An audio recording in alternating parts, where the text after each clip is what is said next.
kër gi nekk Tonghor Ndeye Marie Traoré ak njabootam mënatuñoo dëkk ci rez-de-chaussée bi nawetu daaw ba tey ndox may bale ci suuf si taar si biir kër gi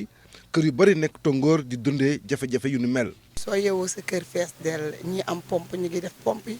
ñi amul pompe yi aussi ñu ngi jàppalante ak suñu biir waaye daal métti na. ne ñun dex la woon quoi bi ñuy tabax tamit dañu ñëw selon suuf si ni muy positionné rek ci la ñu tabaxee noonu daal bon bi ñu demee au fur du temps ci la ñu ñëw nag ndox mi nappe bi commencé di yéeg moo ñu sonal nii nag kër yëpp fu mu nekk nii da ngay manque léegi oto bi dem après 1 heure de temps kii yi feesaat kër yi feesaat ndox waaw nappe bi mooy yéeg daal. situation bi ñu jàppoon ne nawet bi moo ko waral di wéy ba tax kër yu si bëri seen i borom daal di leen abandonné tey jii ñu fa dëkk di woote wàllu. bon problème d'inondation seen biir kër yi mais le mal mooy dañu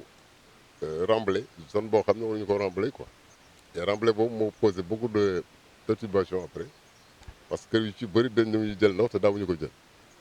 léegi nan la ñuy solutionné kii bi ci la ñu ne actuellement. nawetu daaw bi ba léegi daal ñu ngi nekk ci situation bi dañuy manque rek chaque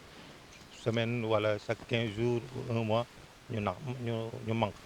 bon loolu dafa métti trop tamit daal. diggante autoroute Maam Limaamu Laay ak géejub Kësub kër yu bëri bu ñu moytul si daanu la jëm ndax tooyaayu bâtiment yi mën na tamit nekk danger pour ñi fa dëkk.